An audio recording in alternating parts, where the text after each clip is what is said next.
Good morning students.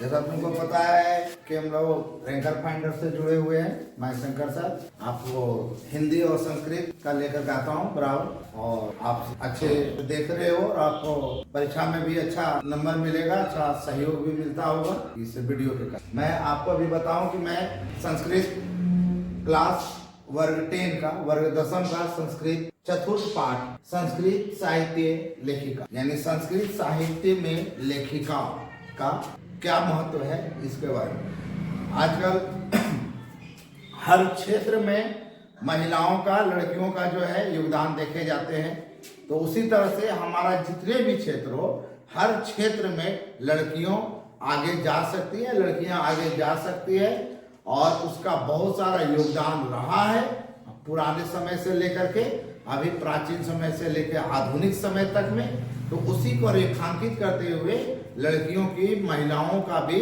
पुरुषों के साथ इस समाज में महत्वपूर्ण योगदान है, इस देश को, समाज को, घर को आगे बढ़ाने में।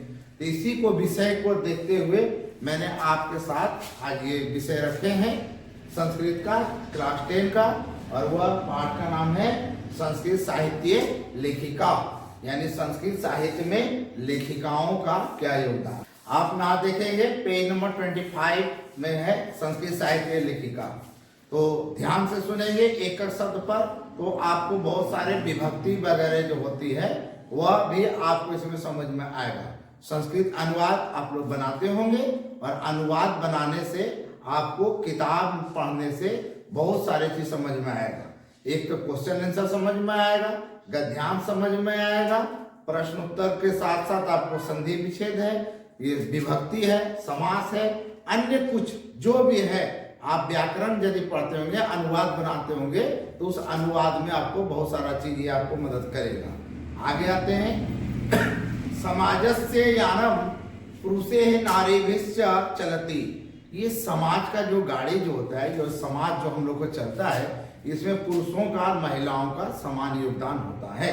जिस तरह से पुरुष का योगदान समाज को चलाने में होता है, उस तरह से महिलाओं का भी योगदान होता है। यदि एक दूसरे के बिना यह समाज अधूरा है, यदि पुरुष नहीं रहे तो महिला अधूरा है, यदि महिला नहीं रहे तो पुरुष अधूरा है। इस तरह से यह समाज को चलाने के लिए, संसार को चलाने के लिए हमें पुरुषों और महिलाओं का पूरा योगदान है। उसी तरह से जैसे समाज का गाड़ी पुरुषों और महिलाओं के योगदान से चलता है। साहित्य अपि उभयो समानम महत्वम, उसी तरह साहित्य में भी दोनों का समान महत्व है। एक दूसरे के बिना दोनों क्या है, अधूरा है समाज में। उसी तरह से साहित्य में भी, साहित्य के रचना करने में ये दोनों का भी महत्व समान है। अधुना सर्वभाषासु साहित्य रचनायाम स्त्रियों अपि तत्पराः सन्ति। इस समय सभी भाषाओं में, एक हिंदी, संस्कृत, बांग्ला, उर्दू ही नहीं, बल्कि लगभग सभी भाषाओं की जो साहित्य की रचना हो रही है, उसमें स्त्रियों का, महिलाओं का भी योगदान है, और वह उसमें तत्पर लगी हुई है। संस्कृत साहित्य प्राचीन कालादेव साहित्य समृद्धो योगदानम न्यूनाधिकम प्राप्यते। संस्कृत साहित्य में प्राचीन काल से ही साहित्य को समृद्ध करने में, साहित्य को बढ़ाने में इसका योगदान प्राप्त होता है। पाठे अस्मिन् प्रसिद्धानाम लेखिकानामेव चर्चा वर्तते येन साहित्य निधि पूर्णे तासाम योगदानम ज्ञायेत। और इस पाठ में प्रसिद्ध लेखिकाओं का चर्चा है, जिसने साहित्य को पूरा करने में इसने उस सभी का योगदान देखे जाते हैं। ठीक है, तो ये समझ गए कि समाजस्य। अब यहाँ समाजस्य, समाजस्य के साथ क्या लगा हुआ है, आधा स्वय, संयुक्त स्वय, यो संयुक्त, समाजस्य यानी समाज का। तो का विभक्ति बोलेगा कि समाजस्य का विभक्ति, तो का विभक्ति समाजस्य का मतलब क्या हुआ, समाज का। तो का लगा तो हिंदी में पढ़ेंगे, और कर्ता ने कर्म को करण से, संप्रदान को के लिए, अपादान से, संबंध का के की। तो बेटा कितना में आया संबंध, 6 में। तो 6 में, और संस्कृत उसको क्या बोला जाए, षष्ठी। ठीक है, समाज का, तो समाजों का नहीं पूछा जा रहा, समाज का हुआ तो षष्ठी का एक वचन। इस तरह से समाजस में का विभक्ति, षष्ठी का एक वचन। इस तरह से आपको वहां पर अनुवाद भी बनाते होंगे, और अनुवाद में भी ये काम आएगा और विभक्ति में भी। इस तरह से अलग से आपको करने की आवश्यकता नहीं है। बालक का रूप वगैरह पढ़ेंगे, अकारांत का, इकारांत का, ऋकारांत का, उकारांत का, बहुत सारे आपके व्याकरण किताब में होगा, उसको पढ़िएगा और उससे आपको बहुत सारा चीज समझ में आएगा। ये जब तक आप बालक का रूप नहीं पढ़ेंगे, अकारांत अकारांत, तब आपको अनुवाद भी बनाने में मुश्किलें होगी और बहुत सारे परीक्षा में शब्द रूप निकालना मुश्किल होगा। इसलिए आप जो किताब रखें, शब्द रूप पढ़ें। जहां आपको कोई परेशानी हो रही हो शब्द रूप समझने के में, तो आप अगला कमेंट करेंगे, आपको मैं आपके साथ रहूंगा और आपके साथ मैं आपको बताऊंगा। लेकिन पहले आप बालक का रूप, अकारांत का, स्त्रीलिंग का रूप, इकारांत, ऋकारांत, जो भी बहुत सारे किताबों में है उसको आप समझेंगे। तो यहाँ तक पहला पैराग्राफ जो बताया गया था गद्यांश, ये आपको सारा समझ में आ गया होगा। ठीक है, तो इसको अब अगला चलते हैं। विपुलम संस्कृत साहित्यम विभिन्ने कविभिः शास्त्रकारेश्च संवर्धितम। विपुलम मतलब एक होता है विशाल, है ना। विपुलम नाम का एक संस्कृत साहित्य है जिसको विभिन्न कवियों और शास्त्रकारों ने मिलकर के इसको संवर्धित किया है यानी रचा है। वैदिक कालादारभ्य शास्त्राणाम काव्यानां रचने संरक्षणे च यथा पुरुषाः दत्तचिताः अभवन् तथैव स्त्रियों अपि दत्तावधानाः प्राप्यन्ते। यानी मतलब वैदिक काल से ही, इस काल से वैदिक काल से ही शास्त्रों की और काव्यों की रचना करने में और उसको संरक्षण करने में यानी बचाव करने में जैसे पुरुष सावधान थे, उसी तरह से महिलाओं का भी सावधान थे और वह उसका योगदान देखे जाते हैं। पुरुषों का भी और महिलाओं का भी क्या देखे जाते हैं, योगदान देखे जाते हैं। कब से? वैदिक काल से ही। वैदिक युगे मंत्राणाम दर्शका न केवला ऋषिया प्रतिता ऋषिका अपि सन्ति। वैदिक युग में, है ना, या वैदिक युगे आ गया, तो वैदिक युग में फिर उसको यदि आप पर रहेगी कि वैदिक युग है का विभक्ति, फिर उसी तरह से करना है, कर्ता ने कर्म को करण से जाएंगे तो अधिकरण में पर यानी सात सप्तमी में, तो ये हो जाएगा वैदिक युग का विभक्ति, तो वहां पर लिखेंगे सप्तमी एक वचन। ठीक है, तो इस तरह से आपको हर हालत में आपको कारक सूत्र बनाने के लिए, कारक चिन्ह का अनुवाद बनाने के लिए ये सारे आपको जो है शब्द रूप पढ़ना पड़ेगा। बार बार बताया जा रहा है, इसलिए आप शब्द रूप पर ज्यादा ध्यान दोगे। ठीक है, वैदिक युग है, आप समझ गए कि वैदिक युग में मंत्रों का जो दर्शक होते थे वह केवल ऋषि नहीं बल्कि क्या होती थी, ऋषिका भी होती थी। अब ऋषि का, अब बोलेगा ऋषि का लिंग परिवर्तन करें, ऋषि शब्द का लिंग परिवर्तन करें तो क्या हो जाएगा, ऋषिका। तो उसी तरह से ऋषिका का लिंग परिवर्तन, ऋषिका शब्द का लिंग परिवर्तन करें तो हो जाएगा ऋषि। इस तरह से आप पढ़ेंगे तो बहुत सारा व्याकरण भी इसी से निकलता चला जाएगा। तो वैदिक युग में मंत्रों का जो है ऋषि और ऋषिका दोनों मिलकर के उच्चारण करते थे या उसको बनाए हैं, लिखे हैं। ऋग्वेदे चतुर्विंशत अथर्ववेदे पंच ऋषिका मंत्र दर्शनवत्यो निर्देशयन्ति यथा यमी अपाला उर्वशी इंद्राणी वागाम्भृणी इत्यादि। उसी तरह से ऋग्वेद में चतुर्विंशति कितना मिलता है, ऋग्वेद में चतुर्विंशति यानी 24 और अथर्ववेद में 5 ऋषिकाओं का वर्णन मिलता है, जिसने वैदिक ऋग्वेद में बहुत सारे श्लोकों का, बहुत सारे मंत्रों का, साहित्यों का उसने रचना किया है। और उस ऋग्वेद में बोलेगा कि ऋग्वेद में कितने महिलाओं का वर्णन मिलता है, कितने ऋषिकाओं का, तो चतुर्विंशति यानी 24 और अथर्ववेद में कितना, 5। ठीक है, अथर्ववेद में कितना हो गया, 5 और ऋग्वेद में 24 मंत्र नृत्य। और उस सभी में बहुत सारे जो थे कवित्री, उन कवित्रियों में से यमी, अपाला, उर्वशी, इंद्राणी, वागाम्भृणी इत्यादि नाम उसका प्रसिद्ध है। ठीक है, अब अगला सेकंड, बृहदारण्यकोपनिषदि याज्ञवल्क्यस्य पत्नी मैत्रेयी दार्शनिक रुचिमती वर्णिता याम याज्ञवल्क्यस्य आत्मतत्वं शिक्षयति। यानी बृहदारण्यकोपनिषद का नाम का एक किताब है, बृहदारण्यक जोड़ उपनिषद। ठीक है, तो बृहदारण्यकोपनिषद में याज्ञवल्क्य जो राजा थे, याज्ञवल्क्य, उसकी पत्नी का नाम था मैत्रेयी और वह दार्शनिक रुचिमती की थी और उसने याज्ञवल्क्य से आत्मतत्व का शिक्षा पाई थी। जनकस्य सभायां शास्त्रार्थ कुशला गार्गी वाचकन्वी तिष्ठति अस्म। जनक के सभा में शास्त्रार्थ कुशल गार्गी वाचकन भी बैठती थी। शास्त्रार्थ होता था क्या कि अभी के जमाने में बहुत सारे फिल्म है, ये है वो देख करके लोग मनोरंजन किया करते थे, लेकिन उस समय क्या होता था कि शास्त्रार्थ मतलब एक राजा का विद्वान और दूसरे राजा का विद्वान ऐसे बैठते थे आपस में और शास्त्र की बातें करते थे, और वह जो है शास्त्र में उसका क्वेश्चन आंसर होता था, प्रश्न उत्तर होता था, और उसी से हार जीत होती थी। उसी में शास्त्रार्थ का कुशल जो थी वह जनक के सभा में, राजा जनक की सभा में जो थी शास्त्रार्थ कुशल कौन थी, गार्गी वाचकन भी बैठती थी। महाभारते अपि जीवन पर्यंतम वेदांत अनुशीलन प्रायः सुलभायम वर्णनम लभ्यते। महाभारत में भी जीवन पर्यंत वेदांत अनुशीलन का पारायण करने का व अनुपालन करने का सुलभ वर्णन प्राप्त होता है। अगला, लौकिक संस्कृत साहित्य प्राय चत्वारिंशत् कवित्र्याणाम सार्धशतम पद्यानि स्फुट रूपेण इतस्ततो लभ्यन्ते। उसी तरह से लौकिक संस्कृत साहित्य में प्रायः 40 कवियत्रियों का, ठीक है, लौकिक संस्कृत साहित्य में कितने कवियत्रियों का, 40 कवियत्रियों का कम से कम सार्धशतम मतलब 500 पद्य जो है, श्लोक गद्य, ये सारे मिलते हैं, इधर उधर से प्राप्त होता है। तासो विजयांका प्रथम कल्पा वर्तते, और उसमें जो 40 कवित्रियों का जो नाम आता है, उन कवित्रियों में से सबसे पहला नाम जो आता है वो आता है विजयांका का। किसका आता है, विजयांका का। प्रथम कल्पा सबसे पहला नाम आता है विजयांका का। साचा श्याम वर्णा सिदति पद्यानाने स्फुट वहति, उसका वर्ण जो था, रंग जो था, श्यामला वर्ण की थी, यह इस श्लोक से पता चलता है। नीलो अत्पर श्यामा विज्ञानका मत जानता विरथेव दंडीना प्रोक्ता सर्व शुक्ला सरस्वती।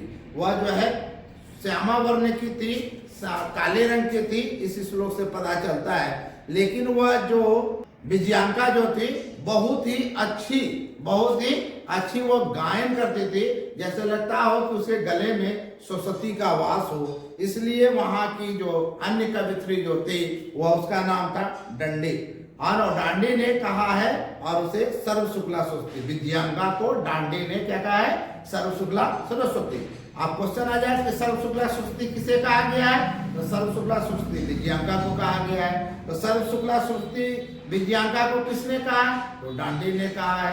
सर्व शुक्ला सरस्वती किसे कहा गया, तो विद्यांका को कहा गया है। किसने कहा है, तो डांडी ने कहा। इस तरह से क्वेश्चन आपको बाएं से दाएं, दाएं से बाएं आपको याद करना है। सरस्वती, सर्व शुक्ला सरस्वती, विजयांका का रंग कैसा था, उसका रंग श्यामा था, है ना, काली थी। इस तरह से वह जो 40 कवित्रियों में से लौकिक संस्कृत साहित्य में 40 कवित्रियों में प्रथम नाम किसका आता है, तो विजयांका का आता है। इस तरह से पढ़ें तो बहुत सारे उसको ऑब्जेक्टिव क्वेश्चन, एक लाइन से कई ऑब्जेक्टिव क्वेश्चन, बहुत सारे वस्तुनिष्ठ प्रश्न जो है आपके सामने आ जाएगा। तो थोड़ा सा बेटा क्या करना है कि लाइनिंग को थोड़ा सा ध्यान से पढ़ना है, और एक एक लाइन पर आप ध्यान दोगे, ज्यादा समय नहीं, एक आधा घंटा भी समय दोगे इसमें, तो आपको अच्छा नंबर मिल जाएगा। और संस्कृत जैसा लगता है कि नहीं थोड़ा हार्ड लगता है, लेकिन कुछ भी हार्ड नहीं है। यदि इसको ढंग से पढ़ा जाए, रुचिकर ढंग से पढ़ा जाए, कहानी के रूप में पढ़ा जाए, बहुत ही अच्छे लगते हैं। और इसमें इसके बाद एक किताब और है आपका संस्कृत में,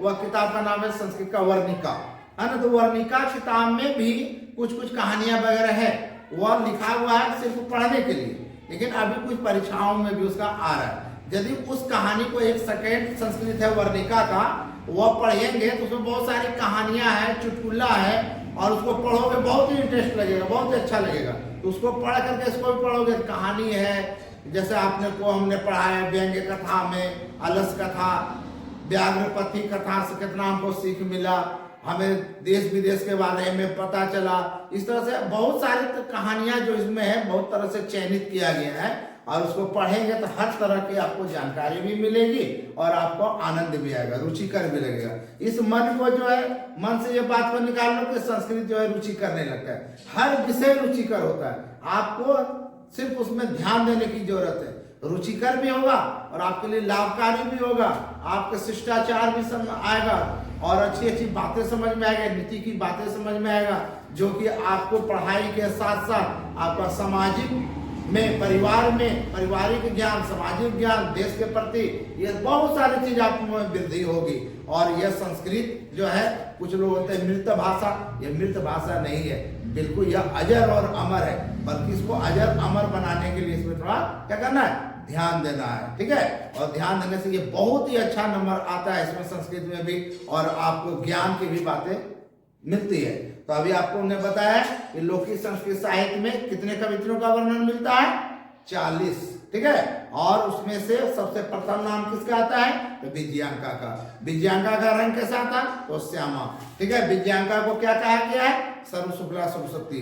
सर्व शुक्ला सरस्वती किसे कहा गया है, तो विजयांका को। सर्व शुक्ला सरस्वती विजयांका को किसने कहा, तो डांडी ने, ठीक। इस तरह से कई क्वेश्चनों का आपका आंसर आपके सामने आ जाएगा, थोड़ा सा ध्यान से पढ़। नीचे, तस्या काला अष्टम सत्य नित्य नुमीयते, चालुक्य वंशस्य चंद्रादितस्य राज्ञी विजय भटारिका एव विजयांका इति बहवो मन्यते। इसका समय जो था, सर्व शुक्ला सरस्वती यानी विजयांका का जो समय था, वह था 8वीं शताब्दी का, है ना। कब का था, 8वीं शताब्दी का। बोलता है चालुक्य वंश के, किस वंश के, चालुक्य वंश के चंद्रादित्य नाम की राजा का वह रानी थी, जिसका नाम था विजय भटारिका। और कुछ लोग विजय भटारिका को ही विजयांका मानते हैं। वो लगता है कि पहले यह विजयांका थे, शादी हुआ तो उसको विजय भटारिका के नाम से जाने जाए, और वह चंद्रादित्य की रानी थी। और बहुत सारे लोग चंद्रादित्य की रानी को विजय भटारिका को ही विजयांका मानते हैं। क्या सही है क्या गलत है ये नहीं, लेकिन ये बहुत सारे लोग मानते हैं, ठीक है। तो आप बोलेगा कि चालुक्य वंश के राजा कौन था, तो चंद्रादित्य। चंद्रादित्य की रानी कौन थी, विजय भटारिका। विजय भटारिका को ही लोग क्या मानते थे, विजयांका। विजयांका को ही बहुत सारे लोग क्या मानते थे, विजय भटारिका। विजय भटारिका किसकी रानी थी, चंद्रादित्य की। चंद्रादित्य किस वंश का राजा था, तो चालुक्य वंश का। उसका समय क्या है चालुक्य वंश का, तो 8वीं शताब्दी का। इस तरह से आपको एक ही लाइन में आपको मैंने कई क्वेश्चन ऑब्जेक्टिव निकालने का कोशिश की है। और इससे आपको कहीं बाजार में गाइड गेस्ट पेपर ऑब्जेक्टिव ये वो करने की ज्यादा आवश्यकता नहीं है। आप ज्यादा से ज्यादा पढ़ोगे तो आप अपने आप ऑब्जेक्टिव निकलना शुरू हो जाएगा। आप किताब से पढ़ के जाएंगे तो ऑब्जेक्टिव आपको ज्यादा काम देगा। उसी तरह से किच शिला भटारिका, देव कुमारिका, राम भद्रांबा प्रवृत्तिया दक्षिण भारतीय संस्कृत लेखिका अशुफुट पद्ये प्रसिद्धा। उसी तरह से शिला भटारिका, देव कुमारिका, राम भद्रांबा आदि दक्षिण भारतीय संस्कृत लेखिकाओं का भी बहुत सारे स्फुटपद मतलब काव्य में, गद्य में बहुत सारे उसकी रचनाएं मिलती है दक्षिण भारत के भी लोगों। अब अगला पेज पलटेंगे, पेज नंबर यहाँ देखें 26। यहाँ आपको समझ में आ जाता होगा, आप पेंसिल रखें, अंडरलाइन करते चले जाएं, बहुत सारा चीज आपको समझ में आएगा। यूट्यूब उसको खोलें और अंडरलाइन करते जाइए जहां जहां रोक करके, तो आपको बहुत सारा चीज समझ में आ जाएगा, ठीक है। अगला, विजयनगर राजस्य नरेशा संस्कृत भाषा संरक्षणाय कृत प्रयासा आसनति विदित में। विजयनगर के जो राजा थे, अब यहाँ देखो क्या नरेश, तो नरेश किसका पर्याय, राजा का। तो वही पूछ देगा नरेश मतलब क्या हुआ, राजा। राजा क्या हुआ, राज्य। राज्य क्या हुआ, सम्राट। इस तरह से कई पर्यायवाची समानार्थी शब्द आपको मिल जाएगा। विजयनगर राज्य के नरेश कौन थे, संस्कृत भाषा के संरक्षण के लिए यानी संस्कृत भाषा को बचाने के लिए, उसको बढ़ाने के लिए बहुत सारे प्रयास किए, ये सभी को मालूम है ही। तेषामंत पूरे अपनी संस्कृत रचना कुशला राज्यो अभवर, और उसके राजमहल में संस्कृत के रचना करने में जो कुशल थी, बहुत सारे रानी भी हुआ करती थी। वह बहुत सारे लोगों को जो संस्कृत का आगे बढ़ाने का जो प्रयास करता था, उसको अपने राजमहल में आश्रय दिए हुए थे। कौन, विजयनगर के राजा, ठीक है। कंपन राजस्य चतुर्दश शतकम राज्ञी गंगा देवी मधुरा विजयम इति महाकाव्यम सब स्वामिनो मधुरो विजय घटना माश्रिरच्यत। उसी तरह से कंपन राय की रानी गंगा देवी, जिसका समय बोला जाता है चतुर्दश शतकम यानी 14वीं शताब्दी का माना जाता है। और उसके कंपन राय की रानी गंगा देवी एक किताब लिखी और उस ग्रंथ और उस महाकाव्य, और उस महाकाव्य का नाम था मधुरा विजयम। महाकाव्य का क्या नाम था, मधुरा विजयम। अब बोलेगा मधुरा विजयम कौन लिखी है, तो गंगा देवी। गंगा देवी किसकी रानी थी? तो कंपन राय की। फिर क्वेश्चन पलट देगा कि कंपन राय की रानी कौन थी? तो गंगा देवी। कंपन राय का समय क्या था? राज का शासन का समय क्या था? तो 14वीं शताब्दी। इस तरह से आपको बहुत सारे चीज समझ में आ रहे हैं, ठीक है। तत्र अलंकाराणाम सर्वनिवेश आवर्जको वर्तते तस्मिन्नेव राज्ये षोडश शतके शासनम कुर्वता। और उसका राज जो है 14वीं शताब्दी से लेकर के उसके वंश वाले जो है कंपन राय के जो वंश थे वह जो है 16वीं शताब्दी तक शासन किया। 14वीं शताब्दी से लेकर के 16वीं शताब्दी तक उसने शासन किया। अच्युत रायस्य राज्ञी तिरुमलांबा वरदांबिका परिणय नामक प्रोढ़म चंपू काव्यम रचित। उसी तरह से अच्युत राय की जो रानी थी तिरुमलांबा, अच्युत राय की रानी कौन थी? तिरुमलांबा। उसने जो है एक किताब का ग्रंथ का रचना किया जिस किताब का नाम था वरदांबिका परिणय और वो प्रोढ़ चंपू काव्य था। तत्र संस्कृत गद्य से छठा समस्त पदावल्या ललित पद्याभिनय से चातीव सभ्यते। और उसकी संस्कृत का जो गद्य का जो शोभा है बहुत ही अच्छा उसके लिखने की कला को दिखाया गया है। संस्कृत साहित्य प्रयुक्तम दीर्घतमम समस्त पदपि तत्रैव लभ्यन्ते। और संस्कृत साहित्य में बड़े से बड़े पद और छोटे से छोटे पद भी महापद देखने को मिलता है। लास्ट है गद्यांश। लास्ट गद्यांश में देखेंगे ध्यान से। आधुनिक काले संस्कृत लेखिकासु पंडिता क्षमाराव 1890 से 1953 ईस्वी नामधेया विदुषी अति प्रसिद्धा। वो तो पहले तो दिखाया गया था और अभी आधुनिक संस्कृत लेखिकाओं में पंडिता क्षमाराव जिसका जन्म 1890 से और मृत्यु 1953 तक, इस दरमियान में उसमें बहुत ही प्रसिद्ध थी। अब पूछेगा आधुनिक काल की संस्कृत लेखिकाओं में कौन प्रसिद्ध है? पंडिता क्षमाराव। तया सपितु शंकर पांडुरंग पंडितस्य महतो विदुषो जीवन चरितम शंकर चरितम इति रचितम। और उसने अपने पिता शंकर पांडुरंग पंडित के जीवन को लिखा है और उस किताब का नाम है जीवन चरितम। और उसके जीवन चरित्र को शंकर चरितम के नाम से जाना जाता है। यानी आधुनिक लेखिकाओं में संस्कृत लेखिकाओं में पंडिता क्षमाराव बहुत प्रसिद्ध है। उसने अपने पिता शंकर पांडुरंग पंडित के जीवन चरित्र को लिखा है और उस किताब का नाम है शंकर चरितम। इस तरह से उसने गांधी दर्शन प्रभाविता, सत्याग्रह गीता, मीरा लहरी, कथा मुक्तावली, विचित्र परिषद यात्रा, ग्राम ज्योति इत्यादि न अनेकान गद्य पद्य ग्रंथान परिणतवती। वह जो है गांधी जी से, गांधी दर्शन से प्रभावित होकर उसने सत्याग्रह गीता, मीरा लहरी, कथा मुक्तावली, विचित्र परिषद यात्रा, ग्राम ज्योति अनेक गद्य और पद्यों की रचना की। वर्तमान काले लेखंतरासु कवित्वेषु पुष्पा दीक्षित, बनमाला भवालकर, मिथिलेश कुमारी मिश्र प्रभृतियों अनुदिनम संस्कृत साहित्यम प्रियंती।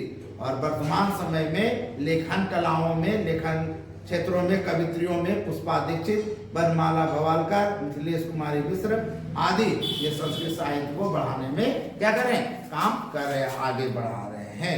ये आपको पूरा हिंदी बताया गया और फिर आप कमेंट करें, समझे। यदि जो चीज दिक्कत हुआ हो, जो समझने में परेशानी हुई हो तो आप कमेंट करें, है ना। आपको उसका उत्तर बताया जाएगा और फिर नेक्स्ट वीडियो में आपको हम इसी चैप्टर का जो भी अभ्यास कार्य है, क्वेश्चन आंसर है या व्याकरण से सटे हुए कुछ क्वेश्चन है, ये आपको बताएंगे। और इस दरमियान बेटा आपको करना क्या है कि इसमें बहुत सारे शब्दार्था दिया हुआ है।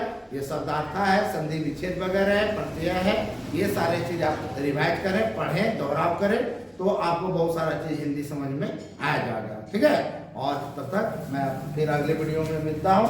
तब तक बहुत बहुत धन्यवाद। वीडियो देखते रहें, लाइक करें, सब्सक्राइब करें ताकि हम लोग का भी हौसला बुलंद रहे और आप लोग के साथ नए नए वीडियो के साथ मैं मिलता रहूं। धन्यवाद।